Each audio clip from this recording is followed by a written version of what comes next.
नमस्कार, आवाज समाचार देख रहे हैं आप और आपके साथ मैं हूं स्मिता रुशाल। वक्त हो गया 5 बजे की तमाम अहम और बड़ी खबरों का, जिस पर करेंगे नजर। लेकिन उससे पहले नजर इस वक्त की हेडलाइंस पर।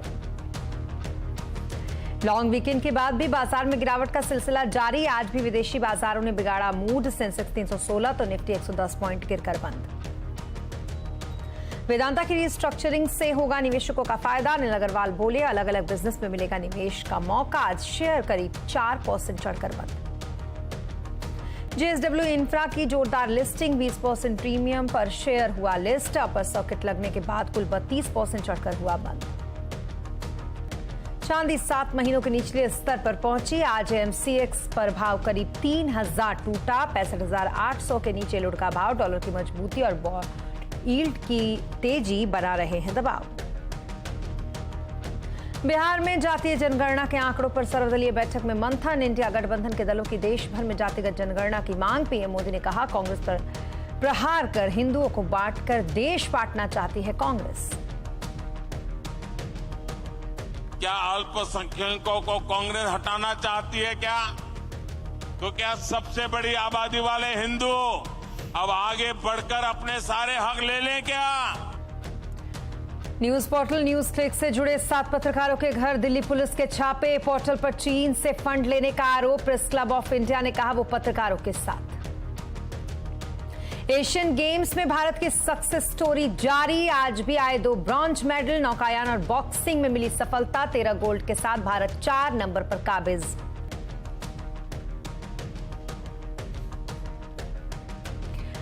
और अब खबरों की शुरुआत करेंगे बिहार में हुई जातीय जनगणना के आंकड़ों से, जिसके जारी होने के बाद से इस पर राजनीतिक गहमा गहमी तेज हो गई है। बिहार सरकार जातीय जनगणना के आंकड़ों को लेकर सर्वदलीय बैठक कर रही है, तो वहीं जातीय जनगणना के विरोध में सुप्रीम कोर्ट में एक याचिका दायर की गई है, जिस पर अब 6 अक्टूबर को सुनवाई होगी। बिहार सरकार और कांग्रेस के बाद अब इंडिया गठबंधन के दूसरे दल भी जातीय जनगणना कराने की मांग करने लगे हैं।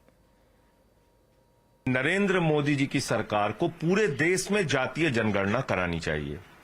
पता तो चले किस जाति की कितनी संख्या है, क्योंकि देश के अंदर तमाम जो योजनाएं बन रही हैं इस देश के अनुसूचित जाति के लिए, अनुसूचित जनजाति के लिए, पिछड़ों के लिए, तो उसका लाभ कैसे मिलेगा? समाजवादी पार्टी अध्यक्ष आदरणीय अखिलेश यादव जी ने लगातार भारतीय जनता पार्टी से इस बात को कहा कि जाति जनगणना वो कराई जाए। बिहार सरकार ने करा ली, इसके लिए बिहार सरकार को बहुत बधाई। अब भारतीय जनता पार्टी को देश में जाति जनगणना करानी पड़ेगी। भारतीय जनता पार्टी जाति जनगणना नहीं कराना चाहती, क्योंकि वो पिछड़ों को, दलितों को, अल्पसंख्यकों को जिसकी जितनी संख्या भारी उसकी उतनी भागीदारी नहीं देना चाहती। तो वहीं बिहार में जातीय जनगणना के आंकड़े जारी होने के बाद कांग्रेस ने राज्य में 3 डिप्टी सीएम होने की मांग भी उठा दी है। इस जनसंख्या के आधार पर ही चारों तरफ से ये मांगे हो रही हैं कि जिसकी जितनी संख्या भारी उसकी उतनी हिस्सेदारी। तो मैं तो चाहता हूं कि आदरणीय नीतीश कुमार जी इसकी शुरुआत अपने घर से करें, स्वयं से करें, और आज ही बिहार मंत्रिमंडल में कम से कम एक मुस्लिम, एक अति पिछड़ी जाति और एक अनुसूचित जाति के उप मुख्यमंत्री का पद सृजित कर उनको शपथ दिलाएं। इस बीच जातीय जनगणना को लेकर प्रधानमंत्री नरेंद्र मोदी ने कांग्रेस पर बड़ा हमला बोला है। पीएम मोदी ने कहा कि कांग्रेस ने देश को बांटने का काम किया है। कांग्रेस हिंदुओं को बांटकर देश बांटना चाहती है। देश को कांग्रेस ने सिर्फ गरीबी ही दी है। कल से कांग्रेस ने एक अलग लाभ आरोपना शुरू कर दिया है। ये कांग्रेस के नेता कहते हैं, जितनी आबादी उतना हक। मैं कहता हूं, इस देश में अगर सबसे बड़ी कोई आबादी है तो वो आबादी गरीब है, और इसलिए मेरे लिए गरीब ही सबसे बड़ी आबादी है, और गरीब का कल्याण यही मेरा मकसद है। और आबादी के ही हिसाब से ही अब तय होने वाला है। तो पहला हक किसका होगा भाई? किसका होगा? आबादी किसकी ज्यादा है? किसका हक होगा? जरा कांग्रेस वाले स्पष्टता करें, क्या आबादी के हिसाब से हक मिलेगा क्या? तो क्या अल्पसंख्यकों को कांग्रेस हटाना चाहती है क्या? तो क्या सबसे बड़ी आबादी वाले हिंदू अब आगे बढ़कर अपने सारे हक ले लें क्या? जातीय जनगणना के आंकड़ों पर क्यों मचा है घमासान? आज आवाज अड्डा में इसी पर करेंगे बड़ी चर्चा शाम 7:57 पर।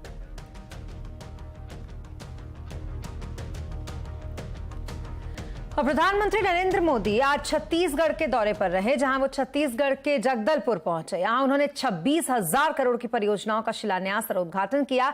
तो वहीं इस दौरान पीएम मोदी ने जनसभा को संबोधित भी किया, जिसमें उन्होंने जमकर भूपेश बघेल सरकार पर हमला बोला। पीएम ने यहां मौजूदा सरकार कांग्रेस पर निशाना साधते हुए कहा कि यहां विकास या तो बैनरों में दिखता है या तो कांग्रेस नेता की तिजोरी में। छत्तीसगढ़ में अपराध चरम पर है। हत्याओं के मामले में छत्तीसगढ़ अग्रणी राज्यों में पहुंच चुका है।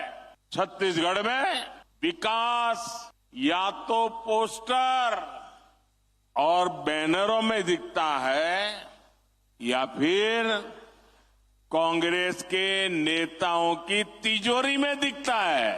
कांग्रेस ने छत्तीसगढ़ को अगर दिया है तो वो है झूठा प्रचार और घोटालेबाज सरकार।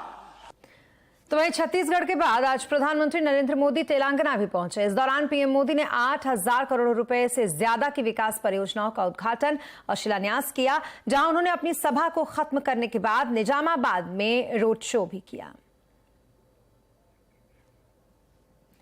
और अब बात करेंगे सोने और चांदी की, जिनमें आज जोरदार गिरावट का दिन रहा। एमसीएक्स पर आज सोने का भाव 7 महीने के निचले स्तरों पर पहुंच गया। भावों में लगभग 700 रुपए की गिरावट देखी गई। वहीं चांदी की अगर बात करें तो इसमें भी 1.5 साल के रिकॉर्ड में निचले स्तर पर ये 1.5 साल के रिकॉर्ड में आया है। एमसीएक्स पर आज 33,000 रुपए से ज्यादा कीमतें लुढ़क गई। ऐसे में आने वाले समय में भाव कहां तक जा सकते हैं और क्या गिरावट के कारण है, ये बताने के लिए हमारे साथ जुड़ रही हमारी सहयोगी मनीषा गुप्ता। मनीषा जी, बताएं जरा क्या कुछ है सोने और चांदी के गिरने के कारण? अगर सितंबर के महीने को देखें तो सोने में 6% की गिरावट और चांदी 15% यहां पर फिसलती हुई नजर आई है। और अक्टूबर की शुरुआत भी इसी तरह की कुछ नरमी के साथ हुई है, जहां पर सोना करीब करीब 7 महीने के लोज पर कारोबार कर रहा है और चांदी 1.5 साल के लोएस्ट लेवल छूती हुई नजर आई है। गिरावट इसलिए है क्योंकि डॉलर इंडेक्स में बढ़त देखने को मिली है, जो कि 11 महीने के हाइस पर कारोबार कर रहा है। और साथ ही साथ अगर 10 साल का बेंचमार्क यूएस ट्रेजरी यील्ड देखें तो वो 16 साल के हाइस पर है, जिसका लगातार दबाव हमने सोने चांदी में आता हुआ देखा है।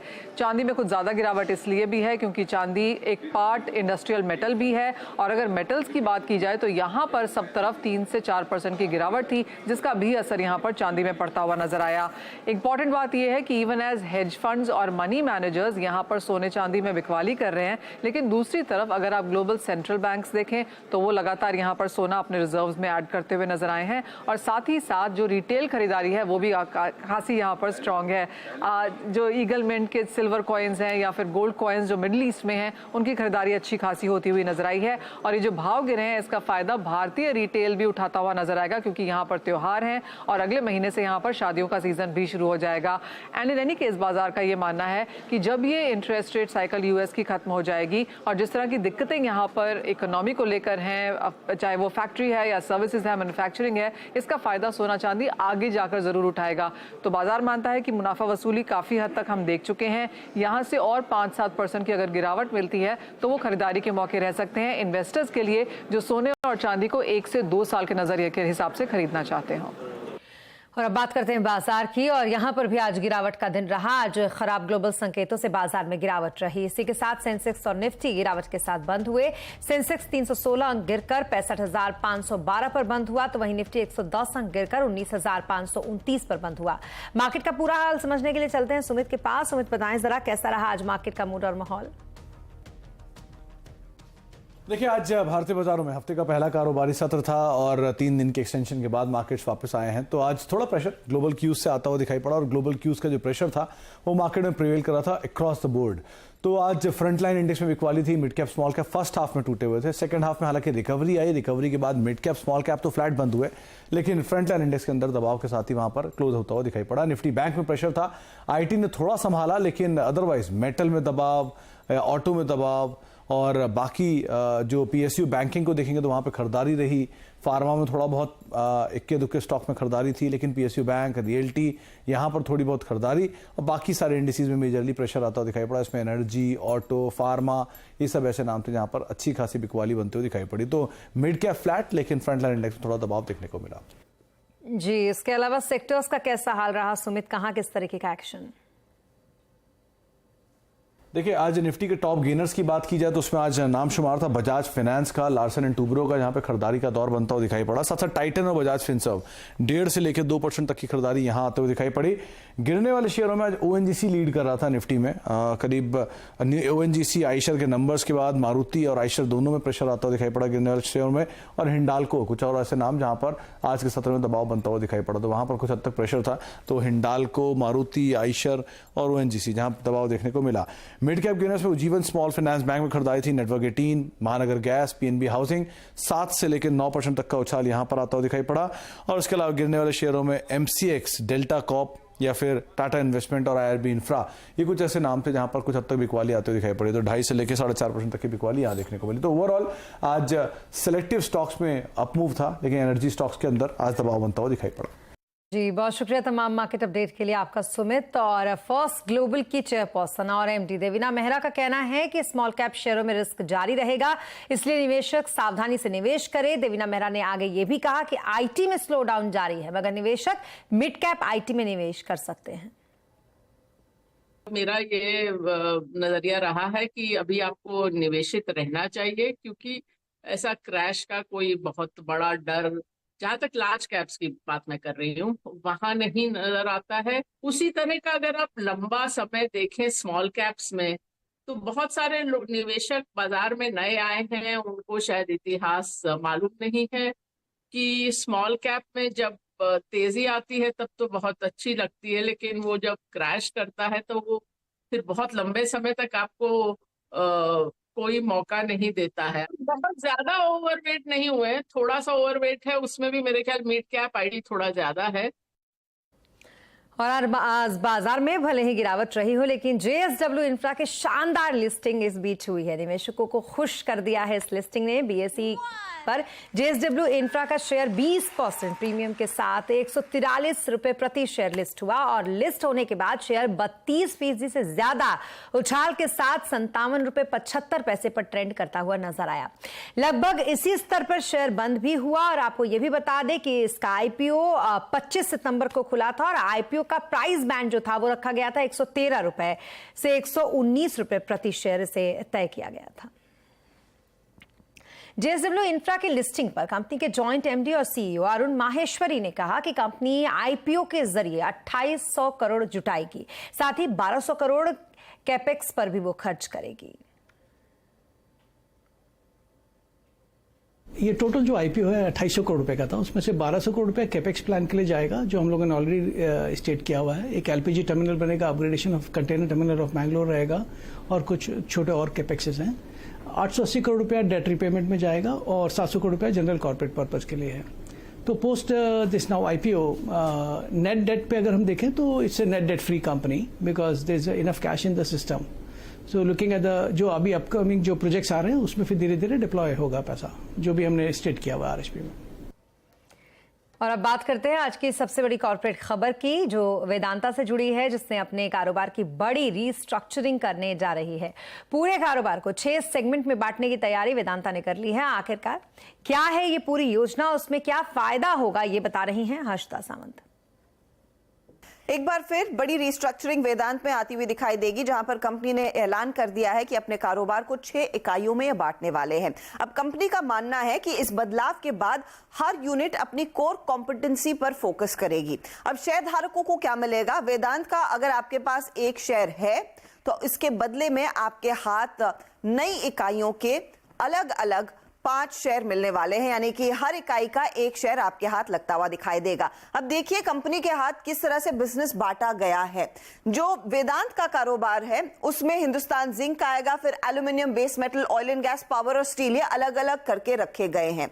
यहां पर आपने ये समझना है कि किस कंपनी में क्या बिजनेस अब शिफ्ट होता हुआ दिखाई देगा और उस लिहाज से आप तय कर पाएंगे कि बिजनेस कैसे ग्रो होता दिख रहा है। वेदांत के कारोबार पर नजर डालें तो यहां पर लिस्टेड कंपनी हिंदुस्तान जिंक वेदांत का हिस्सा बनती हुई दिखाई देगी। फिर आगे चलकर सेमीकंडक्टर कारोबार आएगा। इसके अलावा कंपनी का डिस्प्ले बिजनेस और स्टेनलेस स्टील बिजनेस वेदांत का हिस्सा रहेंगे। एल्यूमिनियम बिजनेस में अगर आप ध्यान दें तो कंपनी का एल्यूमिनियम कारोबार और इसमें बैल्को का 51% हिस्सा भी गिना जाएगा। बेस मेटल्स में कंपनी की डाउनस्ट्रीम कॉपर बिजनेसेस के साथ साथ इनका अंतरराष्ट्रीय जिंक का कारोबार रहेगा। वहीं वेदांत अगर ऑयल एंड गैस कारोबार में देखें तो एक्वायर्ड केन इंडिया इस बिजनेस का बड़ा हिस्सा रहेगी। दूसरी तरफ स्टील बिजनेस में कंपनी के सारे आयरन और एसिड्स के साथ साथ कंपनी की लाइबेरिया वाले एसिड्स और ईपीएल स्टील, ईएसएल स्टील भी इसका हिस्सा बनने वाली है।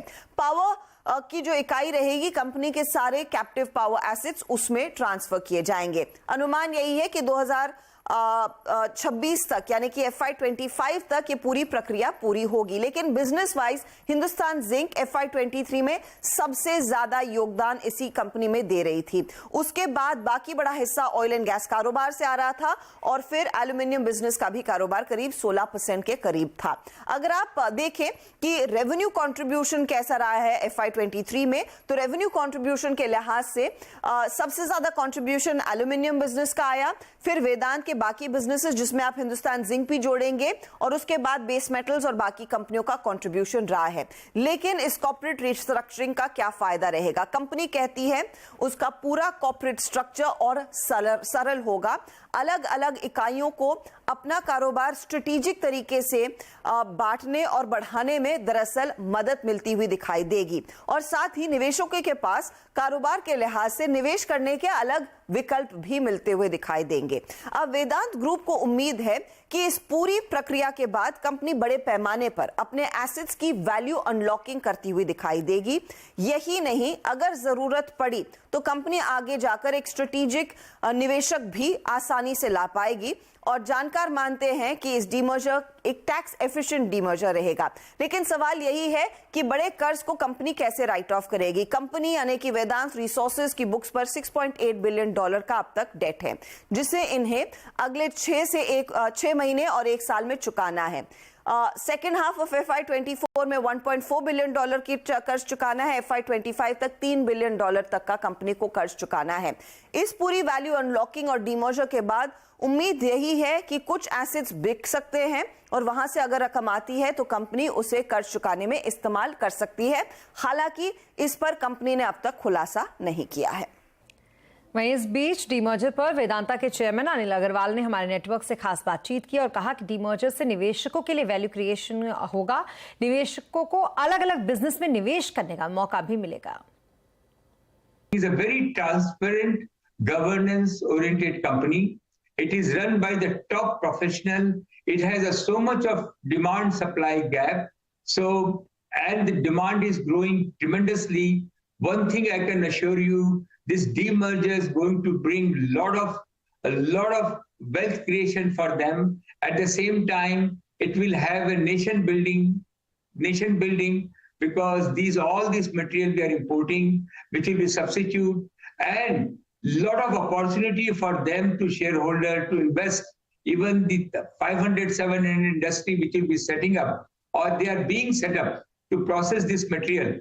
So those lot of opportunity. It is like under the banyan tree, we put everything together. It is they grow slowly, but if you take them out, they will have their own speed. और जल्द ही आपको satellite broadband सेवा मिल सकेगी। OneWeb और रिलायंस जियो इसी महीने से satellite broadband सेवाओं के लिए ट्रायल की शुरुआत कर सकते हैं।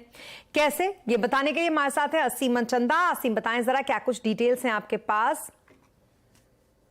जो कंपनियां हैं वो सैटेलाइट ब्रॉडबैंड सर्विसेज देना चाहती हैं, लेकिन उसमें एक सबसे बड़ी अड़चन ये है कि कंपनियों को अभी तक सैटेलाइट स्पेक्ट्रम नहीं मिला है। अभी इस पर ट्राई की सिफारिशें आना बाकी हैं, उसके बाद तय होगा कि इसकी नीलामी की जाएगी, कब की जाएगी, तो उस प्रक्रिया में टाइम लगेगा। लेकिन कंपनियां चाहती है कि हम इसकी तैयारी पहले से कर ले। जब सूत्र के हवाले से जानकारी मिल रही है, OneWeb और रिलायंस जियो दोनों ने दूरसंचार विभाग के पास ट्रायल स्पेक्ट्रम लेने के लिए अप्लाई किया है। 10 अक्टूबर को इंटरनेशनल कमेटी की एक अहम बैठक होने वाली है। इस बैठक के बाद कंपनियों को ट्रायल के लिए स्पेक्ट्रम सरकार आवंटन कर सकती है। एक बार ये स्पेक्ट्रम आवंटन हो जाएगा तो सरकार उसके जो कंपनी है उसके बाद इनका अपना ट्रायल करेंगी। 3 से 6 महीने तक कंपनी ट्रायल कर सकती है। इस बीच जो ट्राई है वो अपनी सिफारिशें भी दे देगा और उसके बाद जैसे ही स्पेक्ट्रम सरकार देगी, कंपनी अपनी कमर्शियल सर्विसेज लॉन्च कर सकती है। तो जो भी पहले जितने भी फीडबैक्स सर कंपनियां लेना चाहती हैं या ट्रायल करना चाहती हैं वो अगले 3 से 6 महीने के अंदर कर सकती हैं। और अब भारत में कार क्रैश टेस्ट शुरू हो गया है। क्रैश टेस्ट क्या कार की सेफ्टी की गारंटी है? कार खरीदते समय सेफ्टी के लिए क्या क्या देखें? आज कंज्यूमर अड्डा में इसी पर करेंगे चर्चा शाम 5:57 पर।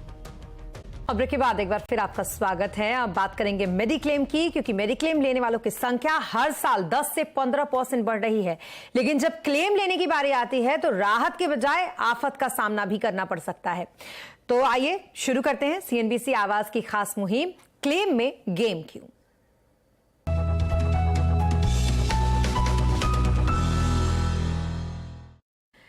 मेडिक्लेम पॉलिसी में आधा अधूरा क्लेम सेटलमेंट सबसे बड़ी समस्या है। लेकिन अगर आप कंपनी के पीछे लगे रहे तो फिर पूरा क्लेम भी मिल जाता है। ऐसा क्यों होता है? कंपनियां क्या बहाने बनाती हैं और उसका क्या है उपाय?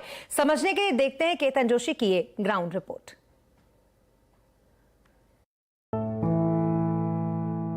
ये है अहमदाबाद की नैना बेन जोशी।